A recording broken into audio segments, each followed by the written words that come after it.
President Trump capped his holiday week with a barrage of Twitter attacks on House Speaker Nancy Pelosi. He has tweeted or retweeted several dozen times since Thursday, taking swipes at Speaker Pelosi and her district and blasting House Democrats over impeachment. But last night, Trump also retweeted a post by his re-election campaign's, quote, war room, linking an article that named the alleged whistleblower whose complaint ultimately led to impeachment.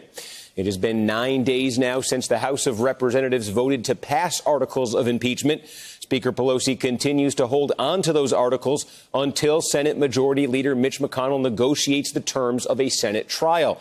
But pressure is already mounting on Republican senators who are undecided on impeachment and procedural questions. In particular, Maine Senator Susan Collins, who's being targeted by Republican groups critical of President Trump, including the Lincoln Project. That's a super PAC funded by Republican critics of the president.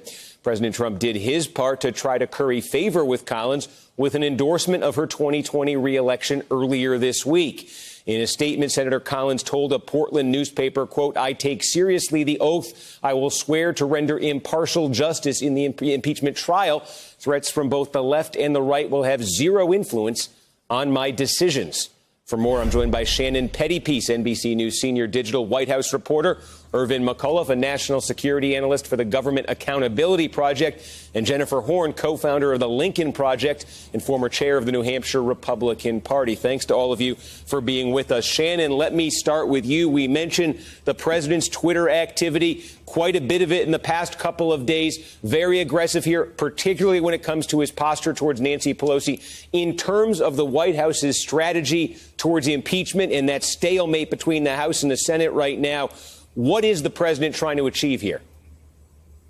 Well, he's certainly trying to make a villain out of Pelosi and to make her the villain in this narrative. The president is usually strongest when he has a strong adversary on the other side. So when you look at 2016, having Hillary Clinton, a very unfavorable candidate, according to all of the polls, on the opposite ticket really helped drive out a lot of voters for him. Not so much a vote for him, but a vote against Clinton. When you look at the Democrats right now, they don't really have anyone with that sort of unfavorability rating as you saw with Clinton.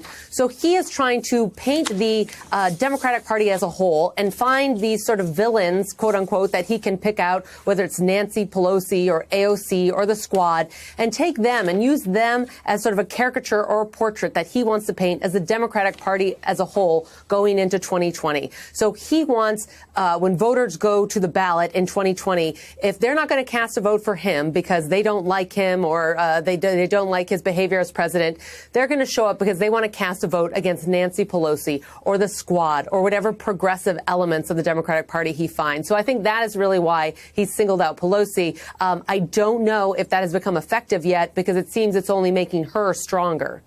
Irvin, we mentioned this retweet the president did last night as sort of part of this barrage, something that included allegedly the whistleblower's name. I know you do quite a bit of work there involving whistleblowers. What is your reaction to that retweet from the president? Bluntly, I think that retweet is wholly irresponsible. This is reportedly a CIA employee who has blown the whistle on the president of the United States, who is currently suffering death threats. And when people hear the word threats, their eyes roll back to their heads. But really, this person's life can be in danger. This person has received death threats. They're under federal protection right now.